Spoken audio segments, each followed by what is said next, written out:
Isang lugar ang ating matutunghayan kung saan ay naging tanyag dahil dito pinapatay ang mga notorious na kriminal na naging parte ng mga sindikatong kumokontrol sa mga ilegal na gawain. Noong taong 1996 ang pulis na si Shahul Hassan ay idinestino sa lugar na ito. Sa unang araw ng kanyang trabaho ay hiningi ni Hassan sa kasamang si Tony ang listahan ng mga pinakadelikadong kriminal sa kota. Ayon kay Tony ay isang nagngangalang Kanan Bhay ang pinakabrutal sa lahat.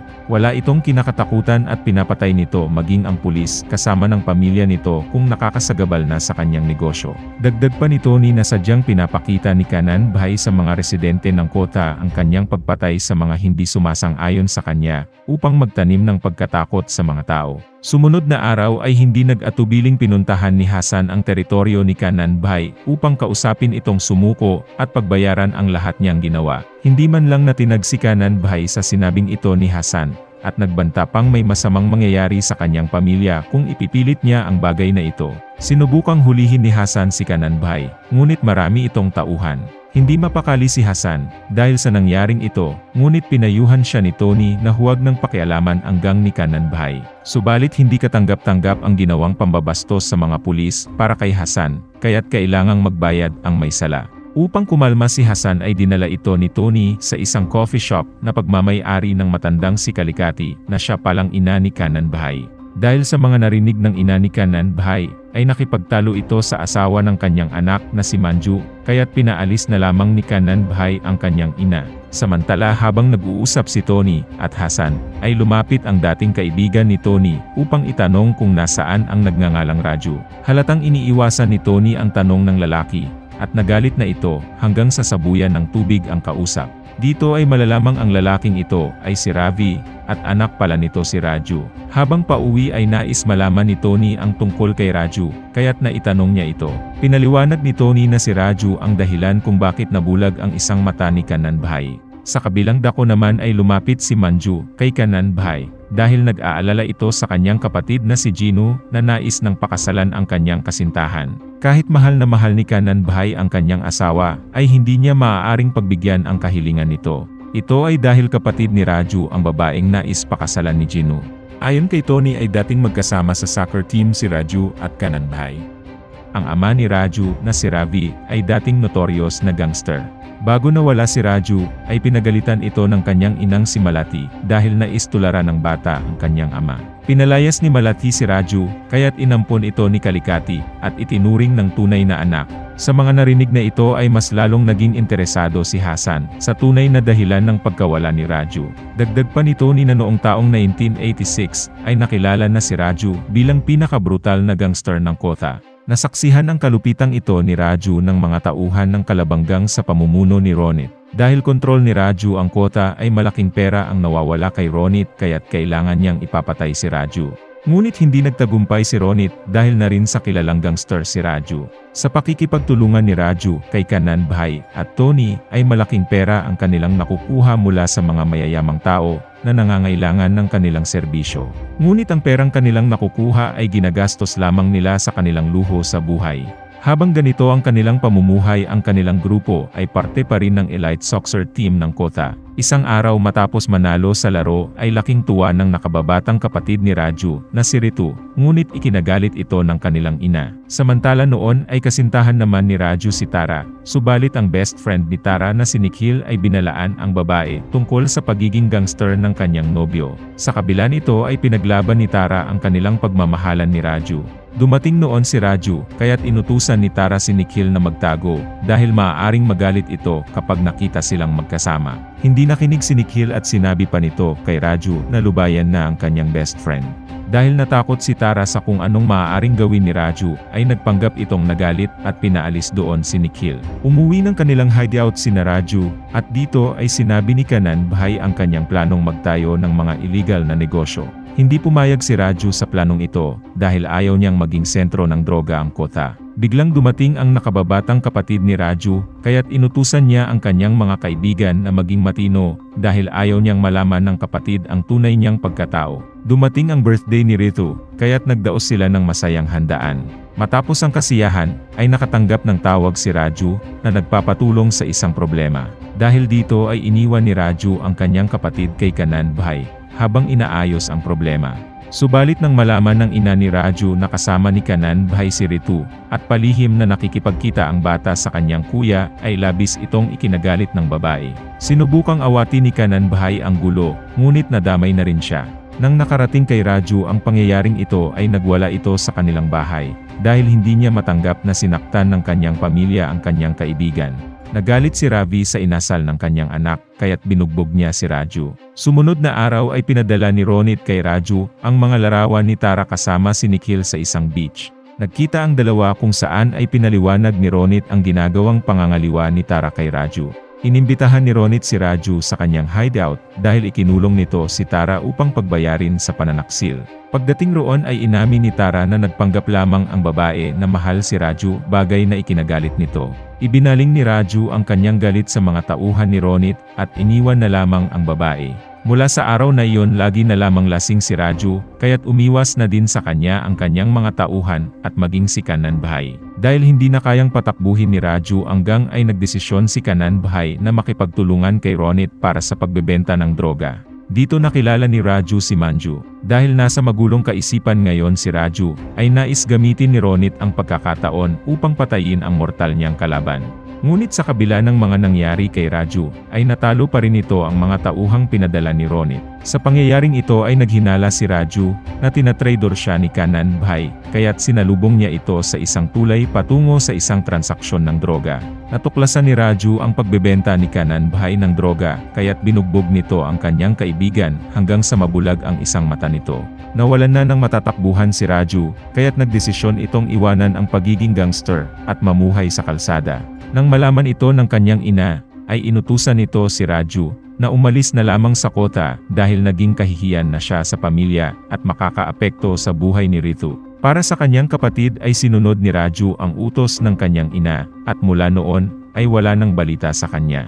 Sa pagkawala ni Raju ay pinalakas ni Kanan Bhai hanggang sa tuluyan niyang makontrol ang lungsod. Samantala inimbestigahan pala ni Tony kung nasaan si Raju sa nakaraang 10 taon at nalamang lumipat ito sa kabilang lungsod. Nais nilang magpadala ng sulat sa pulisya ng nasabing lungsod upang alamin kung may mga naging record doon si Raju.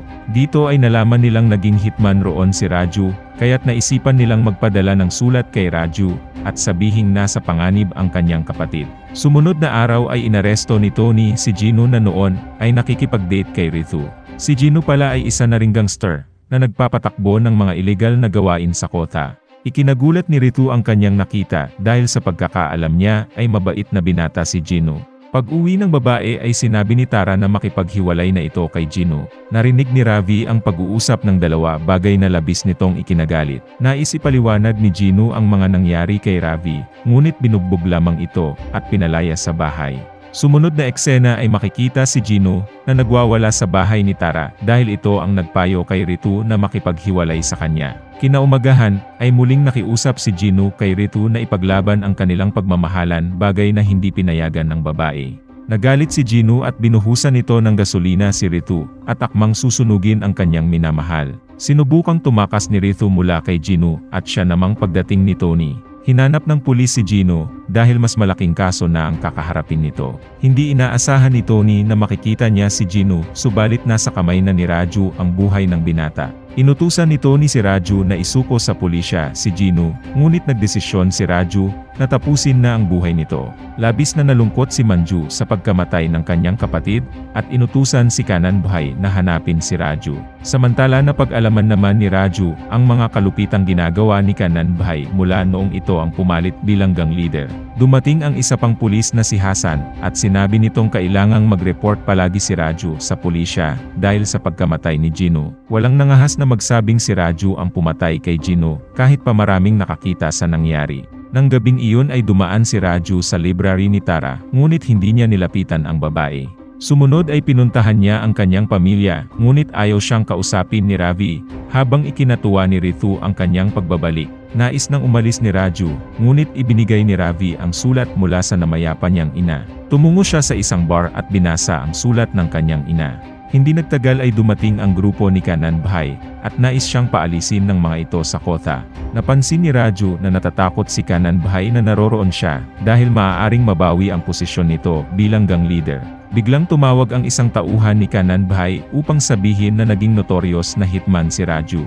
Nang marinig ito ay lalong nais ibalik ni Kanan Bhai ang kanilang pagkakaibigan, at inalok si Raju na tumungo sa soccer field na dati nilang pinaglalaruan. Sumunod na araw ay tumungo ng pulisya, si Manju, upang mag-report na si Raju ang pumatay sa kanyang kapatid. Hindi pinapansin ni Hasan ang report ni Manju, bagkus ay pinayuhan pa nito ang babae na gumanti na lamang kay Raju.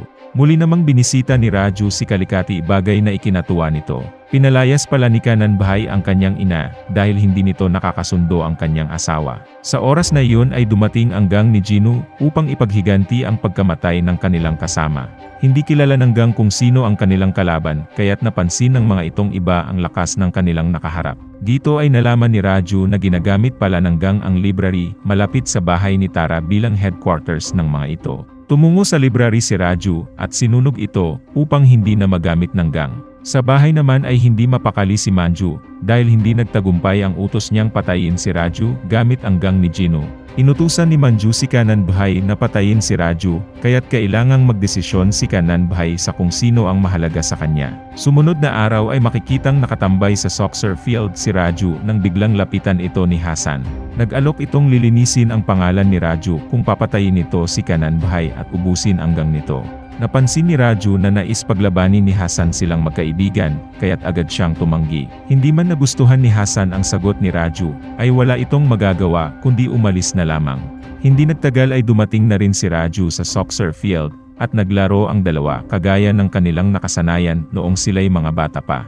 Nang matapos ay tumungo ang dalawa sa isang hotel, upang mag-inom kung saan inilabas ni Raju ang sama ng loob sa pagpapalayas ni Kanan Bhai sa kanyang ina.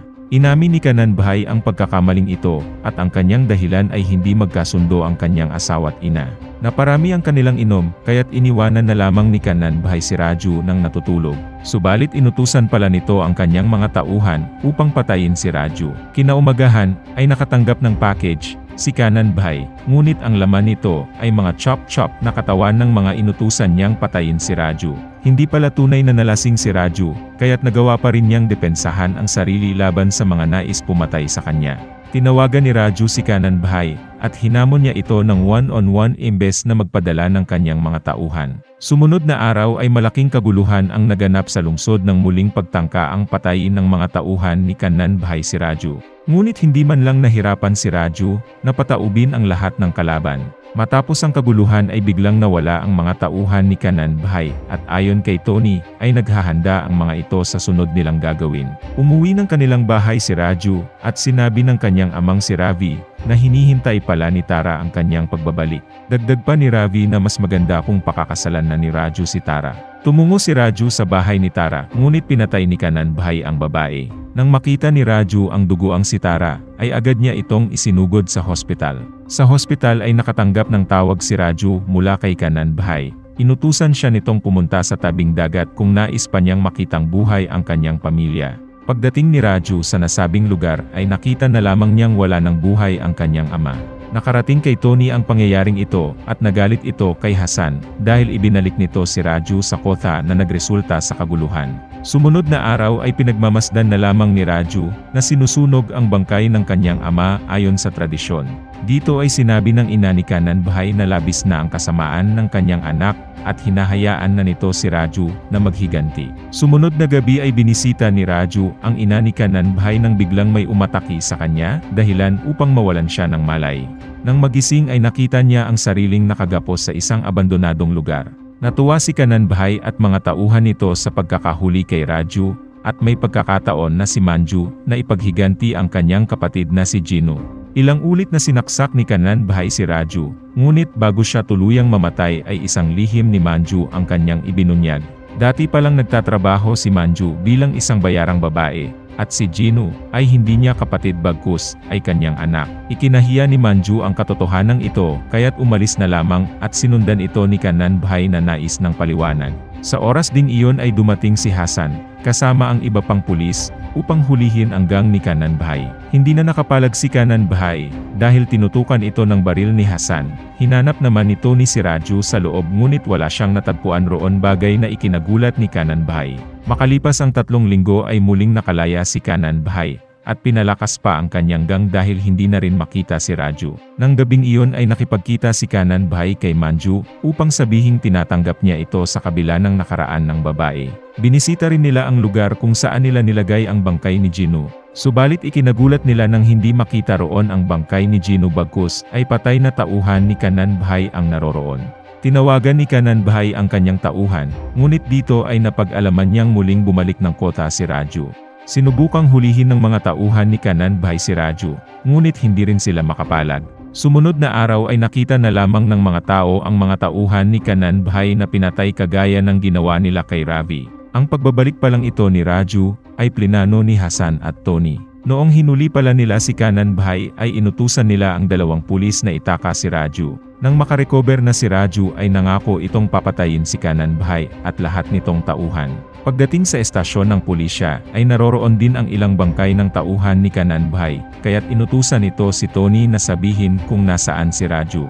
Tinawagan ni Raju si Kanan Bhai at hinamon niya ito para sa isang laban. Nang gabing iyon ay naghintay si Kanan Bhai ng pagdating ni Raju upang tuparin ang napagkasunduang laban hanggang isa sa kanila ang mamatay. Pagdating ni Raju, ay inutusan ang tauhan ni Kanan Bhai na si Bilya na patayin si Raju. Subalit hindi sinunod ni Bilya ang utos sa kanya bagkus ay kumampi na ito kay Raju, dahil sa pangakong ito ang magiging leader ng gang kapag namatay si Kanan Bhai. Dagdag pa ni Bilya na nais niyang pakasalan si Manju, kaya't kailangan niyang traidorin ang kanyang boss. Ngunit hindi natakot si Kanan Bhai, dahil marami pa rin siyang tauhan na maaaring lumaban sa dalawa. Nagsimula ang madugong labanan, ngunit hindi rin tumagal ang mga tauhan ni Kanan Bhai laban kay Raju. Matapos talunin ang mga tauhan, ay nagharap na si Kanan Bhai at Raju kung saan ay madali lamang niya itong napatumba. Hindi kayang patayin ni Raju ang kaibigan, kaya tinawag nito ang anak ni Ronit na nais palang makaganti sa pagpatay sa kanyang ama. Hindi nagdalawang isip ang anak ni Ronit na patayin si Kanan Bhai. Dahil namatay na si Kanan Bhai ay nais ni Bilya na tuparin ni Raju ang pangakong gagawin siyang leader ng gang. Ngunit dahil ayaw ni Raju na manatili ang gang ay pinatay niya si Bilya.